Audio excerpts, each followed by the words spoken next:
Hello, everybody. My name is Lynnis Woods-Mullins, and I work with Beverly. Or work for Beverly. I am her online media strategist. And today, Beverly has a very important message for all of you. I know everybody is super busy these days, and she's going to be talking about the importance of rebooting and how to reboot yourself throughout the day. I'm going to bring her on right now. Here you go, Beverly. Thank you, Lynnis, and good morning, everyone. It's almost afternoon in the East Coast, but I'm glad to be back with you today. I am talking to you today, as Lynnis said, about writing in reboots throughout the day. Throughout the day, actually, those breaks. You know, many of you have been with me before. I talk about my 3 R's that are important to do every day, which is release, reboot, and recharge. Today, I've chosen to really focus on the reboot piece, which I think is critical, obviously, daily. And it is a day by day series of challenges and ups and downs. And depending on your life circumstances, some days flow and some days are an absolute uphill battle. And in these days in particular, it really takes a toll on us. The rebooting piece is a practice that is beneficial for all of us before trying to even solve a problem or make critical decisions. You do well if you clear your mind first, and when you regulate your own central nervous system so that you could even think more clearly, calm yourself down before you try to make those kinds of decisions or weave and navigate through the challenges going on in your own household and in the work that we're trying to do. Rebooting means doing something, some technique, some technology, some strategy to get your snap back, particularly when you're shaken. You could be gut punched by something, rattled by something. Some people used to always say flabbergasted. My folks from the South used to like that word. And you could get knocked to your knees in this work that we're doing, or blown off your rails by some new information, some distressing information, something that worked out almost disastrously in the course of doing our work. We could get frustrated so much that we could actually literally hit the wall in this era of COVID-19, trying to juggle and manage work and not being able to do as much for anyone as we would normally be able to do or like to do or desire to do.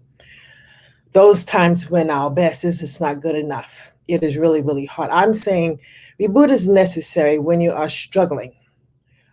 We could get, I've certainly been in a brain fog. You know, you're trying to press through and get some work done, and my brain is just not cooperating with me. In other words, my short term memory is hijacked for a moment, and it's just hard for me to pull things together. I know many of you have experienced that. Or when we're just emotionally and physically fatigued from the frustrations that begin to weigh us down. And that's happening to so many people across the country because there's so many pieces. It's so multifaceted, it's so complex. The issues around COVID-19 and other issues that are going on as well in our lives, personally and professionally. So let's talk about what some of those reboots could look like. There's a number of things you could do, and wherever you're doing, I always like to encourage people to add something new to your repertoire. But one of the reboot strategies is to do something that is called dual awareness. It's a little bit of neurolinguistics.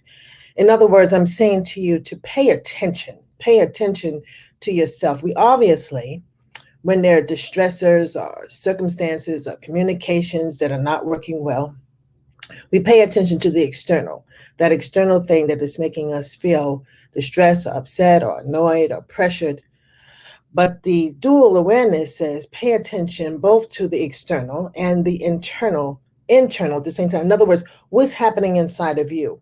We tend to get these little somatic complaints someplace, a little tightness in the gut. And I'm one of those people who get tight in my jaw. I'm kind of like a clincher, and it's not even conscious until it begins to be distressful. It could be in your shoulders, it could be in your neck, it could be in your back, it could be anywhere. But pay attention to what's happening both so that you could attend to both. To just pay attention to the external distress or upset is to your detriment. To ignore what's happening in your own body mind. Also, when you're paying attention, do realize that among the many, many things we should do, a really important thing to do is to hydrate. Also, get some water. Take a little break with that. Uh, another one is deep rhythmic breathing. Now, basically, I want to say that most of us, we breathe in a kind of shallow way. I call it kind of pitiful. Is just breathing enough to stay alive? But in the course, in the process of trying to heal yourself and calm yourself, to reboot yourself, it is good to use a deep rhythmic breath, a deep rhythmic breath. Understand that the breath is the window to the nervous system. It's also a heart rate variance when you breathe deeply, so that you could just calm everything. And when I say a deep rhythm, make breath, I studied in Canada to become certified in compassion fatigue, and my teacher Anna Baranowski, she's on YouTube. She said she suggested you inhale deeply through your mouth to the count of three, and you exhale completely. I mean, really, really blow it out to dislodge stale air in the chest to the count of six. In other words, what the strategy is that it is important to exhale twice as long as you inhale. And if you did that for 60 seconds, it makes such a difference. Imagine if you did it for 2 minutes, it makes such a difference. 2 minutes or 3 minutes, you could bring your central nervous system back calmly. You could slow down your heart rate, your blood pressure. You could clear the fog in your mind. So that deep rhythmic breathing is powerful, powerful to do. Another reboot strategy is called body scanning. And that is also in alignment with paying attention to what's going on within yourself. Yet Brian Post, who will be joining us in September, and we'll talk about that in a moment, he said when I was being taught and mentored by him many years ago, he said, always ask yourself daily, several times a day, particularly when something you're facing and you have to, or you want to or need to be able to make a response. He says, ask yourself, where am I in this moment? Where am I in this moment? And when you do that, you kind of like scan, you kind of pay attention to what's happening in your head and in your chest and in your stomach and your hips and your back and your neck. Where am I in this moment? And if you're honest with yourself, under the assault of challenges and frustrations that we could be facing at any point in the day, this is not the moment. This is not the moment to kind of handle that thing or respond back. If you push through that, what often happens is we have a tendency to be more reactive than thoughtfully responsive. Don't feel bad about that. This is our human self. But he says, ask yourself and then pay attention to where you feel distress. Again, those little somatic complaints somewhere in your body, the tightness, the stiffness, the numbness, the prickly feeling, the jumpy sensations, feeling like there's glass or butterflies in your neck, or like ripcords in your neck or your stomach. And he says, put your hand over that. Just put your hand over that spot. Like I said, I'm a jaw person. Sometimes I just sit like this for a moment. But what I'm really, really doing is breathing into that spot and imagining that air get into that spot. And I'm kind of loosening that spot, and I'm just calming, soothing that spot where I am in some kind of somatic distress. So that is, ask yourself, but just check yourself and calm your body.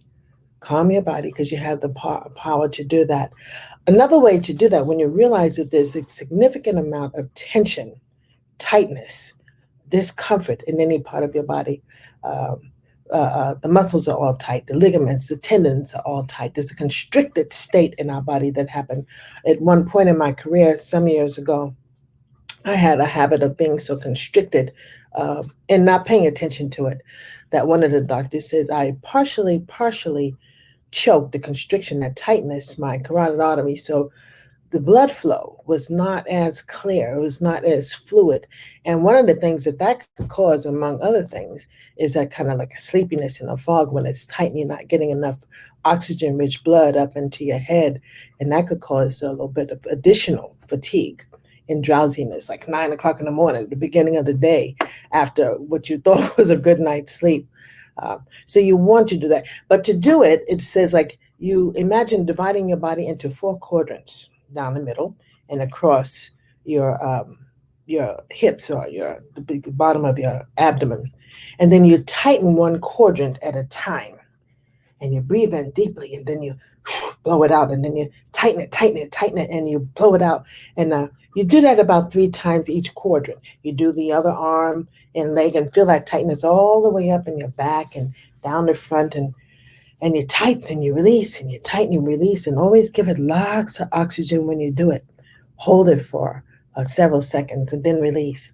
And then you do the same thing with your feet. One side of your feet all the way up your legs, your thighs, your hips. Tighten, crunch your toes under and breathe and suck in a lot of oxygen and then you release. And then you do the same thing on both sides. And that's a way to unconstrict your body so that you begin to get a flow for all the proper amount of oxygenation here and there. Things begin to relax and loosen up. You have power in that to bring yourself back in again to a more level of homeostasis, a healthier level. So that's some of the things you could do with the body scanning and how to loosen up your body, unconstricted tightening in your body, one quadrant at a time. Another strategy for rebooting is meditating. Now, this is important. Uh, People are at different places. Some people are so religious about it, and I so admire that. And I'm not one of those religious people. Yet I still know the power of it.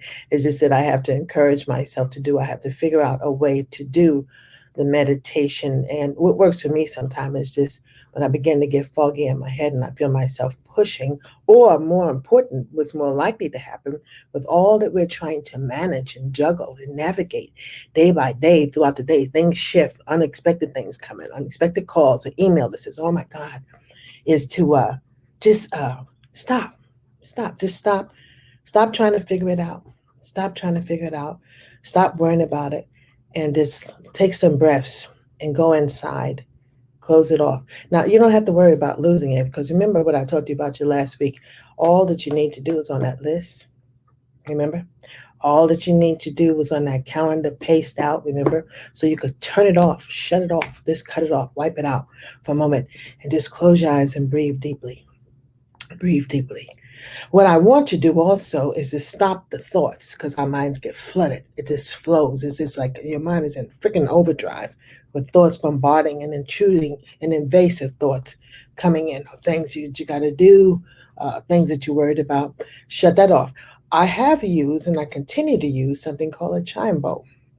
I like the chime bowl because you know that little Tibetan chime bowl that when you hit it, it makes that nice vibration. It makes that nice little tone. I should have brought it out here today. Maybe I'll bring it to you another time. But if you hit that chime bowl and listen to that beautiful tone, you'll notice that it fades, it gets softer and softer and softer and moves further away from you. But if you have your eyes closed and you're breathing softly and you lock in on that sound. You lock in on that sound and you chase it. You chase it as it gets further and further and softer and softer and softer. You hang on to it. And in those minutes, which you actually, when you hit it, it's less than 60 seconds before it's completely gone. But it's almost impossible for intrusive thoughts and other noises to invade or penetrate your mind. Do that 2 or 3 times at that chime, and you have like cleared the fog. And that part of that brain, remember I said it gets so flooded with the chemical called the hippocampus, but it gets so flooded that it impedes your process to think rationally and critically. Uh, it invades your short-term memory, as I said, and also it interferes with your problem solving. But to meditate like that and quiet it, then it's sort of like information gets filed where it needs to be, so you can access the information again in a mindful, thoughtful way. So the meditation may also work this way. If you don't have the chime bowl and it doesn't work, uh, just closing your mind and quieting your mind and sitting within yourself. There's that wonderful station on YouTube called Miracle Music. And I really, really love that because it has all this beautiful scenery, these little live videos where I can literally be on the beach, literally be in the mountains, literally be out in the lavender field, literally be something. Stuff is moving with it's really natural. The one thing you don't want is to pick the ones that there's lyrics because what our brains need, remember I said, from time to time to be out of dialogue. I don't care if it's positive or not. Our minds need to be quieted so that it could do what it needs to do and organize all the vast amounts of details and data that you need to operate in. So look at the miracle music, and I really get to realize I transcend into that just for whatever period of time I decide to allot for me. It could be 5 minutes, it could be 10 minutes, it could be 20 minutes. That's my call, and that's your call, depending on how you scheduled your day. But that's another one of the reboots. Another reboot is this, and this is far more challenging because we are thinking, planning people. Yeah, we like to be organized. We like to be ahead of the game. We need to like to think that we could anticipate what's coming so that we could control the circumstances. That don't really work so well, but we like to try at it. I hear that all the time. And it is this, is to shift the internal dialogue. When something is not working right, when something turns out wrong, when something unfortunate happens, we go into this immediate kind of, oh, isn't it awful? Oh my God. And we could kind of get to a point where you keep mulling over it over and over again till you're absolutely catastrophizing. And like I said, that's an easy thing to do for many people, but it is not the best thing to do because as long as you're in that mental dialogue about the awfulness of the situation, you are helping that part of the brain to send out more of that stress hormone, that more of that chemical to make yourself feel more challenged and struggling more awful or see things as impossible. What you want to do is to help yourself. And I like affirmations like this. I like certain little scriptures. I like little bits of poetry from my girl Maya Angelou and whomever that you like, Cabran, whatever it is. But I like to do something to shift the dialogue. And sometimes for me, I could put on some really positive music that I love. Now that's when I might use some lyrics, that music that encourages me and lifts me, like "Change Gonna Come" by Sounds of Blackness, or uh, Miss Winans and Whitney singing, "Count on Me," something that's encouraging and lifting. But shift the dialogue. Shift the dialogue. The realities of what has you upset is real. I'm not going to deny that. I'm not going to minimize that. But to stay in it, to ruminate in it, to perseverate on it, you're making yourself stay in that place. What Brian Post said again, you're moving yourself from a state of dis-ease to disease. You're increasing the distress that your body mind is experiencing. So do what you can do. Use whatever tool, even put on some James Brown, make yourself happy, put on a piece of comedy, but change that dialogue. So these are just some of the things I wanted to say about the importance of reboot. In truth, if you reboot several times throughout the day, your capacity to make mindful, thoughtful, reflective decisions about all these challenges we are facing, all these difficulties we have to come up with a new thing for. Uh, it's just, it gets to be a place where you're functioning at a more optimal level. That's so important to do. Matter of fact, if you can't think of anything when you hit the wall, to reboot allows you to clear enough of that chemical fog for you to be able to think, well, this is what I get to do. This is what I think I'll try. Or if you can't even think of something, when I clear my mind, I can remember who to call, the person who might have the best possible solutions for my situation. At any rate, remember, reboot several times a day. And that's it for today. And I thank you so much for being with me on Mindfulness Monday. And I hope that what I'm sharing is helpful to you. So I'm going to turn this back over to Lynnis because Lynnis, I believe we're going to make an announcement for a special guest we're having pretty soon for our parents. We do have a special guest that's coming up on September 7th on Mindfulness Mondays. We're going to have Brian Post, and this is really going to be an important show. So you want to make sure that you let your other friends and family know that Beverly is going to be talking with Brian Post. He's going to be sharing with us how to parent during the COVID. And I know I'm going to be taking notes on this because this is a critical time. Many of our children are still home. We're working, and we probably didn't plan on the idea of working from home and also schooling in many cases our children or being a primary care provider for our children while we're working from home as well. So this is going to be really important. And of course, you have the extra added stress and strain of the idea that we're in the middle of the pandemic. So the idea of going and taking the kids out somewhere else, which is probably closed or they're not doing social distancing, if that's a concern for you. So there's just a myriad of issues that you have to maneuver as a parent. And I know as a grandparent, I have 3 grandchildren, and we have pulled together as a family to try to help my daughters with the kids to try to, juggle and shift and change around to keep them engaged. 2 of them are under school age and the other one is just starting high school. So it's a broad range of dynamics just in that one little bit right there. So Brian Post is going to help Well, they will also include the resistance. on a positive basis Yeah, as we go through this journey of the COVID. yeah. He's going to help many parents who are dealing with the children's resistance and struggles and anger and frustration and sadness of all the things they're missing out on. So that's going to be a critical part of the conversation with him. Yeah. Yes, that's going to be on September 7th on Monday. So make sure you look out for that. I'll be posting information about that. And one other thing I wanted to talk about, Beverly is going to be one of the speakers at an event my company is sponsoring called the Hope and Wellness Virtual Retreat. And I've been posting a little bit on her wall about it, so you may have seen it. This is a retreat for women. But men, if you want to listen in, there's not a problem with that.